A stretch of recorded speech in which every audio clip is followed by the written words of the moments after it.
ചേട്ടാ ഇപ്പോൾ ഈ കറണ്ട് ചാർജൊക്കെ പിന്നെയും കൂടുകയാണോ? എന്തൊരു സംശയം വരുന്നുണ്ട്. അതായത് വീട്ടിൽ സാധാരണ അടയ്ക്കുന്നതിനെക്കാട്ടിലും ഒരു 500 രൂപയാണ് ഇത്തവണ ബില്ല് കൂടി വന്നത്. ഇത്തവണ അങ്ങനെ ഈ മഴയൊക്കെ പെയ്തുകൊണ്ട് സാധാരണ ഇതിൽ കുറച്ച് കറണ്ട് ചാർജ് കുറഞ്ഞു വരുമോ നമ്മൾ പ്രതീക്ഷിച്ചത്? അതിൻ്റെ രഹസ്യം ഞാൻ പറഞ്ഞുതരാം. എൻ്റെ കയ്യിലൊരു ബില്ലുണ്ട്, നമ്മുടെ ഒരു സുഹൃത്തിൻ്റെയാണ്.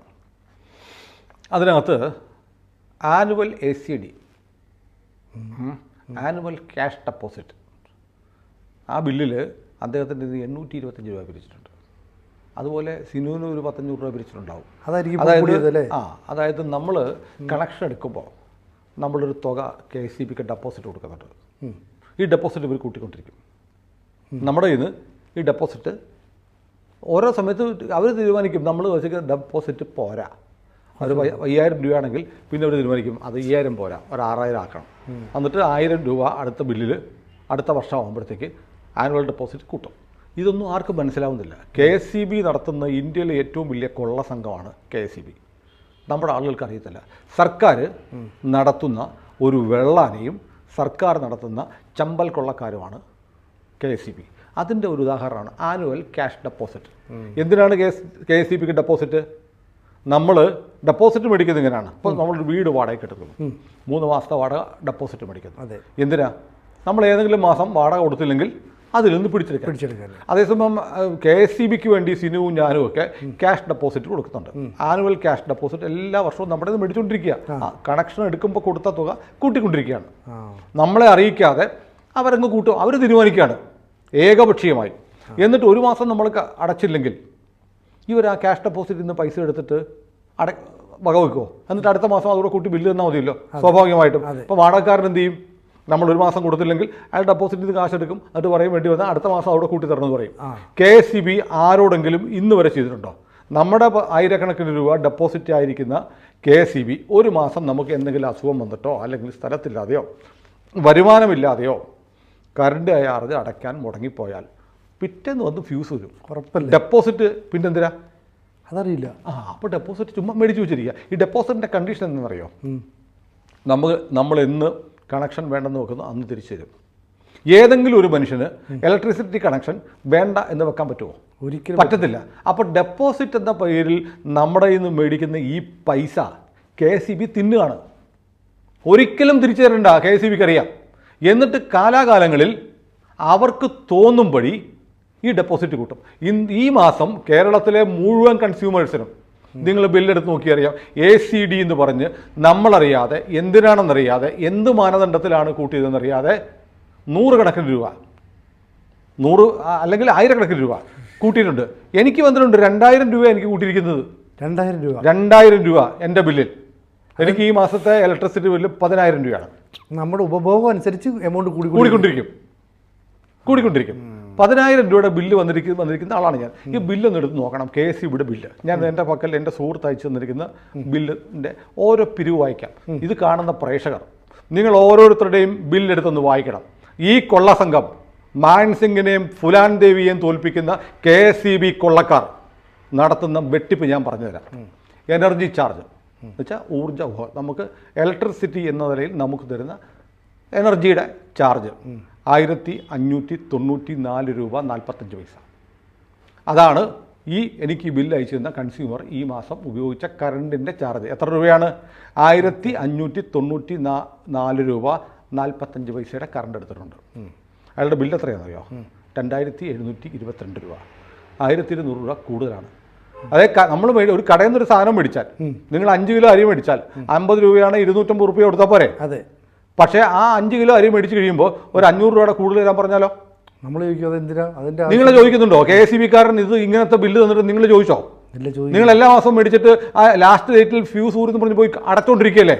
ഈ പറയുന്ന സുഹൃത്തിൻ്റെ 1594 രൂപ 45 പൈസ എനർജി ചാർജ് ഉണ്ടായിട്ട് അയാൾക്ക് കിട്ടിയിരിക്കുന്ന ബില്ല് 2722 രൂപയാണ്. 1200 രൂപ അധികമായി പിടിച്ചിട്ടുണ്ട്. എന്തിനെന്ന് ചോദിക്കുന്നില്ല. ഇനി എന്തിനെന്ന് ഞാൻ പറഞ്ഞുതരാം. ഡ്യൂട്ടി, അതിൻ്റെ ഡ്യൂട്ടി 10%. ഡ്യൂട്ടി അത് 159 രൂപ 45 പൈസ. തീർന്നു. അടുത്തത് കേൾക്കണേ, ഫ്യൂവൽ ചാർജ് 31 രൂപ 59. എന്ത് ഫ്യൂവല്? നിങ്ങൾ മണ്ണെണ്ണ ഒഴിച്ചിട്ടാണ് ബൾബ് കത്തിക്കുന്നത്? അല്ല. KCBയുടെ കറണ്ട് ഉപയോഗിച്ചാൽ നമ്മൾ ഫ്യൂവൽ ചാർജ് കൊടുക്കണം. ഇവരവിടെ ഗ്യാസ് സ്റ്റൗ കത്തിച്ച് ചായ ഉണ്ടാക്കി കുടിക്കുന്നുണ്ടായിരിക്കും, അതിന് നമ്മൾ കാശ് കൊടുക്കണം, ഫ്യൂവൽ ചാർജ്. ഇനി പറയാൻ പോകുന്ന KSEB, നാഫ്ത, കൽക്കരി തുടങ്ങിയ സാധനങ്ങളെല്ലാം പിടിച്ച് കറണ്ട് ഉണ്ടാക്കുന്നുണ്ട്. അതിന് നമ്മൾ അവിടെ കുട്ടികളുടെ നമ്മുടെ ബില്ല് തന്നിരിക്കുന്നത്. നമ്മൾ മേടിച്ച സാധനത്തിനുള്ള ബില്ല്. പിന്നെ അത് ഉണ്ടാക്കിയതിൻ്റെ കാശ് എന്താ? ഇത് നിങ്ങൾ ഒരു സാധനം ഉണ്ടാക്കും, ഒരു സാധനം വിൽക്കുമ്പോൾ അതിൻ്റെ ഉൽപ്പാദന ചെലവൂടെ ചേർത്തിട്ടില്ലേ? ഇവർ ഫ്യൂവല് ഇപ്പം നമ്മുടെ കായംകുളത്ത് താമരയുണ്ട്, അവിടെ നാഫ്തയാണ് ഉപയോഗിക്കുന്നത്. നാഫ്ത മേടിച്ചതിൻ്റെ ചിലവാണോ? ഇടാപ്പാ അതും കൂടെ ചേർത്തല്ലേ നിൻ്റെ പ്രൊഡക്റ്റിൻ്റെ പൈസയായ 1594 രൂപ 45 പൈസ. പിന്നെ ഞാൻ എന്തിനാണ് നിനക്ക് ഫ്യൂവൽ ചാർജ് തരുന്നത്? ചോദിക്കുന്നുണ്ടോ? ചോദിക്കുന്നില്ല. തീർന്നില്ല. ഇനിയൊരു ഫിക്സഡ് ചാർജ് ഉണ്ട്. ചുമ്മാ എല്ലാ മാസവും ഒരു ഫിക്സഡ് ചാർജ് കൊടുക്കണം. അത്രയും 240 രൂപ. അത് നേരത്തെ പറഞ്ഞ ഇതാണോ? അല്ല, വേറെ. ഇത് വേറെ. നിങ്ങൾ എൻ്റെ മനുഷ്യ ഒരു ദിവസമെങ്കിലും നിങ്ങളുടെ കൈ കിട്ടുന്ന ബില്ലെടുത്തൊന്ന് വായിക്ക്. നിങ്ങളെ ഇവന്മാരെ എങ്ങനെയാണ് നിങ്ങളുടെ കിഡ്നി വരെ അടിച്ചു മാറ്റും നിങ്ങൾക്ക് മനസ്സിലാവും. ഫിക്സഡ് ചാർജ് മാസം തോറും നമ്മൾ കറണ്ട് ചാർജിന് പുറമെ ഫിക്സഡ് ചാർജ് ആയിട്ട് കൊടുക്കണം. ഈ സുഹൃത്തിന് 240 രൂപ. നിങ്ങളുടെ ബില്ല് എത്രയാണെന്ന് വീട്ടിൽ പോയി എടുത്ത് നോക്കണം. എന്തിനു കൊടുക്കുന്ന ഫിക്സഡ് ചാർജ്? നമ്മളൊരു പ്രൊഡക്റ്റ് വാങ്ങുകയാണ്. ലോകത്തൊരു പ്രൊഡക്റ്റും ഒരു മനുഷ്യനും ഇങ്ങനെ വാങ്ങുന്നുണ്ടാവത്തില്ല. ഒരു സാധനത്തിന് എനർജിയുടെ, അയാൾ ഉപയോഗിക്കുന്ന എനർജിയുടെ കാശ് കൂടാതെ ഡ്യൂട്ടി പോട്ടെ, സമ്മതിച്ചു. ഫ്യൂവൽ ചാർജ് അറിയില്ല. പിന്നെ ഫിക്സഡ് ചാർജ് എന്തിന് ചോദിച്ചിട്ടുണ്ടോ നിങ്ങൾ? കേരളത്തിലെ 4 കോടി ജനങ്ങളുണ്ട്. ഏതാണ്ട് 90% വീടുകളിലും കറണ്ടുണ്ട്. നിങ്ങളെ കൊള്ളയടിക്കുകയാണ് ഇവന്മാരെന്ന് നിങ്ങൾ അറിയുന്നില്ല. എന്തിന് ഫിക്സഡ് ചാർജ്? തീർന്നില്ല. അടുത്ത കേൾക്കണം, മീറ്റർ റെൻറ്റ് 12 രൂപ. മീറ്ററേ, ഓർക്കുന്നുണ്ടോ ഈ മീറ്റർ ആരുടെയാന്ന്? മീറ്റർ നിങ്ങളുടെയാ. നിങ്ങൾ കണക്ഷൻ എടുക്കുമ്പോൾ മീറ്റർ വില കൊടുത്ത് മേടിക്കുകയാണ്. നമ്മൾ പൈസ കൊടുത്തിട്ടാണ് മേടിക്കുന്നത്. അതെ, നിങ്ങൾ വില കൊടുത്ത് മേടിച്ച മീറ്ററിന് റെൻറ്റ്, വാടക. നിങ്ങൾക്ക് സ്കൂട്ടർ ഉണ്ടോ? സ്കൂട്ടറിന് കാശ് കൊടുത്ത് മേടിച്ചല്ലേ? അത് നിങ്ങളോട് വാടക മേടിക്കുമായിരിക്കും. മോട്ടോർ വെഹിക്കിൾ ഡിപ്പാർട്ട്മെൻറ്റ് എല്ലാ മാസവും നിങ്ങളോട് പറയാം, നിങ്ങൾക്ക് സ്കൂട്ടർ ഉണ്ട്, നിങ്ങൾ രജിസ്ട്രേഷൻ എടുത്തിട്ടുണ്ട്, അതുകൊണ്ട് 250 രൂപ റെൻറ്റ് തരാമെന്ന് പറഞ്ഞാൽ നിങ്ങൾ എന്ത് പറയും? പോയി പണി നോക്കടാ പട്ടി എന്ന് പറയും അല്ലേ? അതെ അതെ. നിങ്ങൾ KSEB എന്താ പറയാത്തത്? അറിയില്ല. നമുക്കൊരു നിങ്ങൾ മേടിച്ച് നിങ്ങൾ കണക്ഷൻ എടുക്കുമ്പോൾ നിങ്ങൾ കാശ് കൊടുത്ത് മേടിച്ചതാണ് സാർ നിങ്ങളുടെ മീറ്റർ. അതിന് KSEB വാടക പിരിക്കുന്നു നിങ്ങളുടെ സാധനത്തിന്. കണ്ടിട്ടുണ്ടോ നിങ്ങൾ ബില്ലിൽ? നോക്കിയിട്ടില്ല. ഇനി അടുത്തതാണ്, നിങ്ങൾ കാശ് കൊടുത്ത് മേടിച്ച് നിങ്ങൾ മാസം തോറും വാടക അടച്ചുകൊണ്ടിരിക്കുന്ന മീറ്ററിന് GST ഉണ്ട്. മീറ്റർ മേടിക്കുമ്പോൾ ഒരു GST ഉണ്ട്. അതെ. പിന്നെ എല്ലാ മാസവും നിങ്ങൾ സ്വന്തമായിട്ട് മേടിച്ചു കൊടുത്തിട്ട് ഇവന് വാടക കൊടുത്തുകൊണ്ടിരിക്കുന്ന വാടക കൊടുക്കേണ്ട കാര്യമില്ല. നിങ്ങളുടെ മുതൽ നിങ്ങൾ വാടക കൊടുക്കുകയാണ്. ആ കൊടുക്കുന്ന വാടകയ്ക്ക് GST എത്ര പൈസയാണെന്നറിയോ? 2 രൂപ 16 പൈസ. നാണം ഉണ്ടോ ഉപഭോക്താവേ? നാണം, അല്പമെങ്കിലും നാണമുണ്ടോ? തീർന്നില്ല. ഇനി എനിക്ക് മനസ്സിലായിട്ടില്ല കേട്ടോ, ഓട്ടോ റിക്കവറി, അതായത് സ്വമേധയാ റിക്കവർ ചെയ്യുന്നൊരു തുക എന്തിനാണെന്ന് എനിക്കറിയില്ല. ഓട്ടോ റിക്കവറി എന്നും പറഞ്ഞ് പിടിച്ചിരിക്കുന്നത് 35 രൂപ 10 പൈസ. റിക്കവറി തിരിച്ചു പിടിക്കലാണ് അല്ലേ? KSEB നമുക്ക് എന്തോ ഇങ്ങോട്ട് തന്നിട്ട് തിരിച്ചു പിടിക്കും. നിങ്ങൾക്ക് ചിലപ്പോൾ നിങ്ങളുടെ അക്കൗണ്ടിൽ KSEB കുറച്ച് പൈസ ഇട്ടുന്നതായിരിക്കും, അത് മാസം തോറും പിടിക്കുന്നതായിരിക്കും. ഓട്ടോമാറ്റിക്കായിട്ട് റിക്കവർ ചെയ്യുകയാണ് 35 രൂപ 10 പൈസ. തീർന്നല്ലോ. ഇത്രയൊക്കെ വന്നപ്പോൾ ഒരു തുകയായി. ഇതൊന്ന് വട്ടം എത്തിക്കുക, റൗണ്ട് ഓഫ്. അറിയാമല്ലോ, ഒരു 30 രൂപ 95 പൈസയാണെങ്കിൽ 5 പൈസ കൂട്ടിയിട്ട് 40 രൂപ ആക്കുമെന്ന് പറഞ്ഞ പോലെ ഇതെല്ലാം റൗണ്ട് ഓഫ് ആയിട്ട് 25 പൈസ. 25 പൈസ കേരളത്തിലെ 1 കോടി വീട്ടിൽ നിന്ന് കൂട്ടി നോക്കണം എത്ര കാശ് കിട്ടുമെന്ന്. കൊള്ള, ഇത്രയും കൊള്ള കഴിഞ്ഞില്ലേ? അങ്ങനെ എത്രയായി? 1594 രൂപയുടെ കറണ്ട് ഉപയോഗിച്ച സഹോദരൻ 2075 രൂപ അടയ്ക്കണം. അതിൻ്റെ കൂടെ ആദ്യം പറഞ്ഞ SCD, ആനുവൽ ക്യാഷ് ഡെപ്പോസിറ്റ്, വർഷം തോറും നിങ്ങൾ ഡെപ്പോസിറ്റ് ആയിട്ട് കൊടുക്കണം. എല്ലാ വർഷവും കൊടുത്തുകൊണ്ടിരിക്കണം നിങ്ങൾ. അത് 825 രൂപ. തീർന്നില്ല. ചുമ്മാ കൊടുത്തു ഒരു തുകയുണ്ട്. അഡ്വാൻസ് 193 രൂപ. എന്തിന്? നിങ്ങൾ KSEBക്ക് അഡ്വാൻസ് ആയിട്ട് 193 രൂപയുടെ കൊടുത്തിട്ടുണ്ട്. എന്തിനാ? ആരുടെ അമ്മൂമ്മ കെട്ടിക്കാനാ? നിങ്ങൾ ബില്ല് വായിച്ചു. ഞാൻ പ്രേക്ഷകരായ ഉപഭോക്താക്കളായ പ്രേക്ഷകരോട് ചോദിക്കുക, നിങ്ങൾ അറിയുന്നുണ്ടോ നിങ്ങളെ ഇവർ കൊള്ളയടിക്കുന്നത്? അറിയില്ലെന്നേ. സാധാരണക്കാരായ ഒരു മനുഷ്യൻ ഈ ബില്ല് കിട്ടുമ്പോൾ ആകെ നോക്കുന്നത് ഇത് എന്നാണ് ബില്ല് അടയ്ക്കുന്നത്. ഇത് എന്തിനാണെന്ന് നോക്കുന്നില്ല. കേരളത്തിൽ ഒരു കൊള്ള, നമ്മുടെ ബണ്ടി ചോർ ഇപ്പോൾ വന്നിട്ടുണ്ടെന്ന് പറഞ്ഞു. ഏതൊരു ബാറിൽ ആലപ്പുഴ കള്ളു കുടിച്ചതിൻ്റെ വിഷ്വൽസ് വന്നിട്ടുണ്ട്. പക്ഷെ ബണ്ടി ചോറിൻ്റെ അപ്പനായിട്ട് വരും KSEB. ഇത് കൂട്ടു നിൽക്കുകയാണ് ഇവിടുത്തെ സർക്കാർ. എന്നിട്ട് ഇത് കൂടാതെ ഇവന്മാരെന്ത് ചെയ്യും? വർഷാവർഷം നമ്മുടെ കറണ്ട് ചാർജ് കൂട്ടുകയും ചെയ്യും. കറണ്ട് ചാർജ് കൂട്ടുമ്പോൾ ആനുപാതികമായി ഈ തുകയെല്ലാം കൂട്ടും. കേരളത്തിൽ നമുക്ക് വെളിച്ചം തരുന്നു എന്നതിൻ്റെ പേരിൽ നമ്മളെ ഇതുപോലെ കൊള്ളയടിക്കുന്ന ഒരു സ്ഥാപനം വേറെയില്ല. അങ്ങനെയാണ്. പിന്നെ തീർന്നില്ല അഡ്വാൻസ് കഴിഞ്ഞിട്ട് അടുത്തുണ്ട് സർചാർജ്. എന്തിനാ? 15 രൂപ. അങ്ങനെയാണ് സഹോദര എൻ്റെ ഈ സുഹൃത്ത് 1594 രൂപ 45 പൈസയുടെ കറണ്ട് ഉപയോഗിച്ചതിന് 2722 രൂപ, അതായത് 1200 രൂപ കൂടുതൽ അടയ്ക്കുന്നത്. തീർന്നില്ല, അടുത്ത ഞാൻ പറഞ്ഞുതരാം. കറണ്ട് ചാർജിന് നിരക്ക് എങ്ങനെയാ? സ്ലാബ് അല്ലേ? അതെ. ഇത്ര യൂണിറ്റ് വരെ ഇത്ര രൂപ. അത് കഴിഞ്ഞാൽ 100 യൂണിറ്റ് വരെ ഒരു നിരക്ക്, 100 തൊട്ട് 200 വരെ അടുത്ത നിരക്ക്, 200 തൊട്ട് 300 വരെ അടുത്ത നിരക്ക്. ഇങ്ങനെയാണല്ലോ സ്ലാബ്. അതെ, ശരി. ഞാനൊരു കാര്യം ചോദിട്ടെ, സിനു നമ്മുടെ ആര്യഭവനിൽ പോയി 3 ഇഡലി കഴിച്ചു. ഒരു ഇഡലിക്ക് 20 രൂപ, 60 രൂപയായി. 4മതൊരു ഇഡലി കൂടി കഴിച്ചാൽ എന്ത് ചെയ്യും? 20 രൂപയുടെ കൊടുക്കും. അപ്പോൾ അവിടെ പറഞ്ഞിട്ടുണ്ട്, അവർ ബോർഡ് വെച്ചിട്ടാണ് 3 ഇഡലിയെ കഴിക്കാൻ പാടുള്ളൂ 20 നിരക്കിൽ. 4മത്തെ ഇഡലി കഴിച്ചാൽ 30 രൂപയാവും. സ്ലാബാണ്. സപ്പോസ് സങ്കല്പിക്കുക, ഒരു സ്ലാബ് എത്രയാണ്? 3 രൂപയാണ്. 3 ഇഡലിയാണ്, അതിന് 60 രൂപ. 4മത് ഇഡലി കഴിച്ചാൽ 4 തൊട്ട് 6 വരെയുള്ള ഇഡലി കഴിച്ചാൽ 30 രൂപ ചൂട്, 30 രൂപ പൂച്ച കഴിച്ച് ഓരോ ഇഡലിക്ക് 30 രൂപ ചൂടും. അപ്പോൾ എന്ത് ചെയ്യണം? നിങ്ങൾ 3 എണ്ണം കഴിച്ചു കഴിഞ്ഞാൽ ഓക്കെ 60 രൂപ. 4മത് നിങ്ങൾ ഒരു ഇഡലി കഴിക്കുന്നു, അപ്പോൾ അതിന് 30 രൂപ, 90 രൂപയല്ലേ ആവുള്ളൂ. അതോ നിങ്ങൾ 3 ഇഡലി 60 രൂപയ്ക്ക് കഴിച്ച് 4മത്തെ ഇഡലി 30 രൂപ കഴിക്കുമ്പോൾ ഈ 4 ഇഡലിക്ക് 30 രൂപ വെച്ചാവോ? അതെങ്ങനെ കണക്ക് ശരിയാവുക? ശരിയാവുമോ ഇല്ലയോ? ശരിയാവില്ല. അപ്പോൾ നിങ്ങൾ ശരിക്കും കൊടുക്കണം 3 ഇഡലിക്ക് 60 രൂപയും 4മത്തെ ഇഡലിക്ക് 30 രൂപ, 90 രൂപ കൊടുക്കണം. KCBയിൽ അങ്ങനെയല്ല. നിങ്ങൾ 1 തൊട്ട് 100 യൂണിറ്റ് വരെ നിങ്ങൾക്ക് 5 രൂപയ്ക്ക് കിട്ടും നിൽക്കട്ടെ. നിങ്ങൾ 110 യൂണിറ്റ് ഉപയോഗിച്ചാൽ 101 മുതൽ 110 അതിൻ്റെ റേറ്റ് 6 രൂപയാണെങ്കിൽ 101 മുതൽ 110 വരെയുള്ള യൂണിറ്റിൻ്റെ 6 രൂപ എടുക്കാവുള്ളൂ അല്ലേ? അതെ. KCB അങ്ങനെയല്ല ചെയ്യുന്നത്. KCB 1മത്തെ യൂണിറ്റ് തൊട്ട് 6 രൂപ എടുക്കും. 110ലേക്ക് അറിയാമോ നിങ്ങൾക്ക്? അതറിയില്ല. അങ്ങനെയാണ്. സംശയമായിട്ട് നോക്ക്. ഞാൻ ഇഡലിയുടെ കണക്ക് പറഞ്ഞതുകൊണ്ടാണ്. നിങ്ങൾ ഹോട്ടലിൽ പോയി 3 ഇഡലിക്ക് 60 രൂപയ്ക്ക് കഴിക്കുന്നു. 4മത്തെ ഇഡലി ഹോട്ടലുകാരും പറയും 4മത് ഇഡലി മേടിച്ചാൽ 4 തൊട്ട് 6 വരെ 30 രൂപയാണ്, 7 തൊട്ട് 10 വരെ 50 രൂപയാണ് എന്ന് പറഞ്ഞാൽ നിങ്ങൾ 4മതൊരു ഇഡലി കഴിച്ചാൽ അതിന് 30 രൂപ, ബാക്കിയുള്ളവർ 60, അങ്ങനെ 90 രൂപ വാങ്ങാവുള്ളൂ. KCB അങ്ങനെയല്ല. KCB ഒരു ഹോട്ടൽ തുടങ്ങിയാൽ അവിടെ ആദ്യത്തെ 3 ഇഡലിക്ക് 60 രൂപ, 4മത് ഇഡലി കഴിച്ചാൽ 30 രൂപ വെച്ച് ഈ 4 ഇഡലിക്ക് കൊടുത്ത് 120 രൂപ കൊടുക്കണം.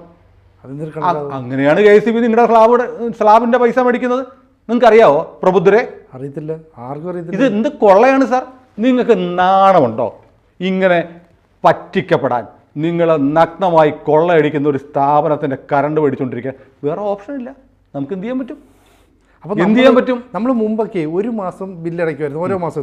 ഇപ്പോൾ അത് ദ്വൈമാസമായി, 2 മാസം കൂടുമ്പോഴാണ്. അപ്പോൾ ഈ പറയുന്ന റേറ്റ് കൂടുന്നില്ലേ? നമ്മൾ 100 ഇതാണ് ഉപയോഗിക്കുന്നത്. ഇത്ര എല്ലാം കൂടെ ഞാൻ പറഞ്ഞു തരണ്ട. അല്ല, ഞാൻ ചോദിക്കുന്നത് സ്വന്തം ബില്ലെടുത്ത് പരിശോധിച്ചിട്ട് എത്ര രൂപ എങ്ങനെ വന്നു എന്ന് നോക്കാത്ത പമ്പര വിഡ്ഢികളോട് എന്തു പറയാനാണ്? ഞാനടക്കം എന്നെ ഉൾപ്പെടെയാണ് പറയുന്നത്. നമ്മളെ ഇവർ കൊള്ളയടിക്കുകയാണ് സാർ. എന്നിട്ട് ഇതിനെ ചാലഞ്ച് ചെയ്യാൻ ആരുമില്ല. എന്നിട്ട് KCBയുടെ അവസ്ഥ എന്താ? നഷ്ടം. എന്നിട്ട് KCBയുടെ അവസ്ഥ നഷ്ടം. ഞാൻ KCBയുടെ നഷ്ടത്തിൻ്റെ കാര്യം പറഞ്ഞു തരാം. KCBക്ക് എങ്ങനെ നഷ്ടമെന്നറിയോ?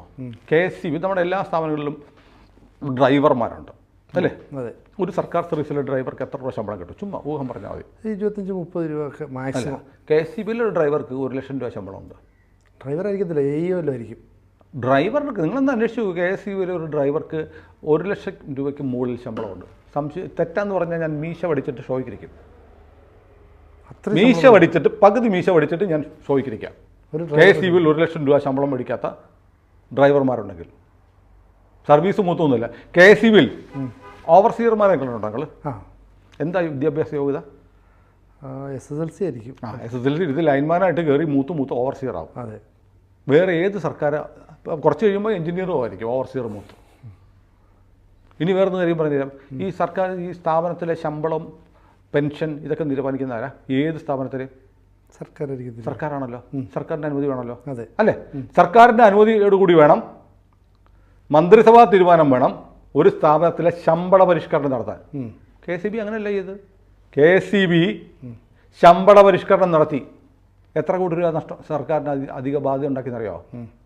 അതായത് KCB തന്നെ തീരുമാനിച്ചു അവരുടെ ആളുകളുടെ ശമ്പളം എത്ര കൂട്ടണമെന്ന് തീരുമാനിച്ചു. അതിന് ചിലവ് കൺട്രോളർ ആൻഡ് ഓഡിറ്റർ ജനറലിൻ്റെ ഏറ്റവും പുതിയ കണക്കിൽ വന്നിട്ടുണ്ട്. 1011 കോടി രൂപ. 1011 കോടിയാണ്. എന്നിട്ട് വിരമിച്ചവരുടെ പെൻഷനും പരിഷ്കരിച്ചു. എത്ര ചിലവാക്കിയതറിയോ? 306 കോടി രൂപ. KCBയുടെ മുതലാളിമാർ, ചെയർമാൻ ഉൾപ്പെടെയുള്ള KCB ജീവനക്കാരെല്ലാം കൂടെ ഇരുന്നിട്ട്, ജീവനക്കാർ നിവേദനം കൊടുത്തു, KCBയുടെ MDയും ചെയർമാനും കൂടെ ഇരുന്നിട്ട് ഇതങ്ങ് പാസ്സാക്കി നടപ്പാക്കി. സർക്കാരിൻ്റെ ധനകാര്യ വകുപ്പിൻ്റെ ഒന്നും അനുമതിയില്ലാതെ അതങ്ങനെ കൊടുത്തുകൊണ്ടിരുന്നു. KCBയുടെ കാശ് ഇന്ന് കൊടുത്തുകൊണ്ടിരിക്കുക. ഏത് കാശ്? നമ്മളെ കൊള്ളയടിച്ചെടുക്കുന്ന കാശ് ഇവന്മാർ തിന്നുകൊണ്ടിരിക്കുക നിയമവിരുദ്ധമായി.